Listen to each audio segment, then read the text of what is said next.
परमवीर चक्र विजेता सीरीज के तीसरे एपिसोड में आप सभी का स्वागत है।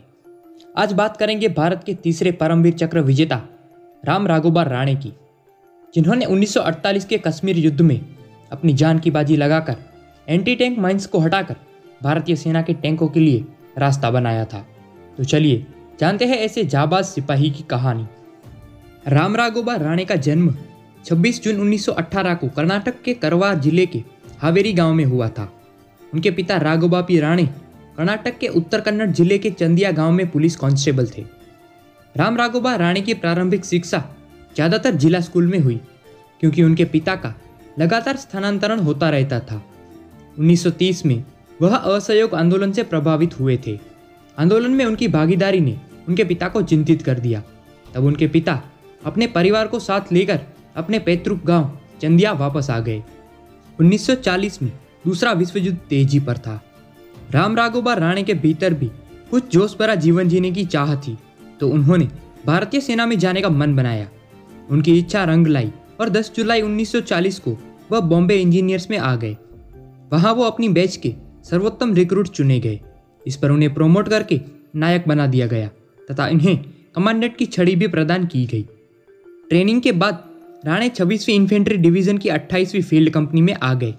यह कंपनी बर्मा में जापानियों से लड़ रही थी।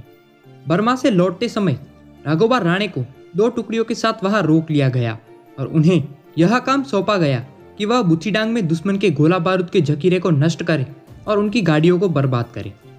राणे और उनके साथी इस काम को करने में कामयाब रहे। इसके बाद उनकी योजना थी कि नेवी के जहाज इन्हें यहाँ से लेकर आगे जाएंगे। दुर्भाग्य से यह योजना सफल नहीं हो पाई और उन लोगों को नदी खुद पार करनी पड़ी।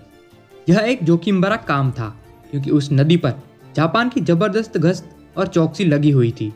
इसके बावजूद राघोबा और उनके साथी जापानी दुश्मनों की नज़र से बचते हुए अपनी डिवीज़न के पास पहुंचे। यह एक बेहद हिम्मत तथा सूझबूझ का काम था, इसके लिए उन्हें तुरंत हवालदार बना दिया गया। साल 1947 में जब भारत को आज़ादी मिली, तब राम राघोबा राणे को भारतीय सेना के कोर ऑफ इंजीनियर्स के मुंबई सैपर्स रेजिमेंट में शामिल किया गया और उन्हें सेकंड लेफ्टिनेंट के पद पर नियुक्त किया गया। दिसंबर 1947 में दुश्मन ने जंगर पर कब्जा कर लिया था। 18 मार्च 1948 को मेजर आत्मा सिंह की टुकड़ी ने जंगर में पाकिस्तानी सेना को खदेड़कर कब्जा कर लिया। इसी दौरान पाकिस्तानी सेना पीछे हटते हुए राजौरी और पुंछ के बीच के नेशनल हाईवे को नष्ट कर दिया। रास्ता ना होने के कारण मेजर आत्मा सिंह की टुकड़ी ने नौशेरा से होकर राजौरी पहुंचने की कोशिश की। यह बहुत ही पुराना मुगल काल का रास्ता था। फोर्थ डोगरा रेजिमेंट की टुकड़ी ने 8 अप्रैल 1948 को राजौरी में बरवाली रिज पर हमला कर दिया और दुश्मनों को पीछे खदेड़ दिया।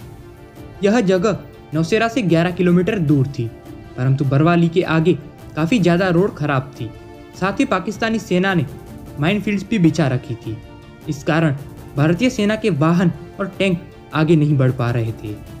इस मुश्किल की घड़ी में सेकंड लेफ्टिनेंट राम राघोबा राणे और उनके असॉल्ट फील्ड कंपनी ने फोर्थ डोगरा रेजिमेंट की टुकड़ी के साथ मिलकर अदम्य साहस का परिचय देते हुए 8 अप्रैल को पाकिस्तानी सेना द्वारा लगाई गई माइनफील्ड्स को हटाने का काम शुरू किया। तब पाकिस्तानी सेना ने उन पर फायरिंग कर दी, जिस वजह से उनके 2 जवान शहीद हो गए और कुछ जवान बुरी तरह घायल हो गए। ऐसी सिचुएशन में राम राघोबा राणे ने एक कठिन फैसला लिया। इसमें उन्होंने कहा कि उनके कुछ सैनिक पाकिस्तानी सेना पर फायरिंग करेंगे और वह खुद पहली टैंक के नीचे रेंगते हुए माइंस को हटाकर टैंकों के लिए रास्ता बनाएंगे। लेकिन यह फैसला बहुत ही जोखिम भरा था, क्योंकि जरा सी गलती होने पर राम राघोबा राणे टैंक के नीचे कुचले जा सकते थे। तब राणे ने अपनी सूझबूझ का परिचय देते हुए टैंक चालक से कहा कि जब मैं दाएं तरफ की रस्सी खींचूं तो टैंक को आगे ले जाना, और जब मैं बाएं तरफ की रस्सी खींचूं तो टैंक को रोक देना। अब राणे टैंक के नीचे रेंगते हुए आगे बढ़ रहे थे और जब भी उन्हें लैंडमाइन दिखाई देता तो वह रस्सी खींचकर टैंक रोक देते और माइन हटा देते। इस तरह उन्होंने कई सारे माइंस को हटाकर उस लैंडमाइंस वाले रास्ते को पार कर दिया। लेकिन आगे उनके लिए एक और चुनौती खड़ी थी। अब पाकिस्तानियों ने पेड़ों को काटकर उससे रास्ता बंद कर दिया था और खुद रास्ते के पीछे झाड़ियों में छुपकर घात लगाए बैठे थे। ऐसे में राम राघोबा राणे ने एक प्लान बनाया, जिसमें वह खुद ब्लॉक किया हुआ रास्ता उड़ाने के लिए आगे जाएंगे और उनके साथी उन्हें कवर फायर देंगे। जैसे ही राणे आगे बढ़े, पाकिस्तानी सेना ने उन पर अंधाधुंध फायरिंग कर दी, जिसमें वो घायल हो गए। लेकिन फिर भी वह ब्लॉक किए हुए रास्ते को उड़ाने में कामयाब रहे और भारतीय सेना को अपनी मंजिल तक पहुंचाया।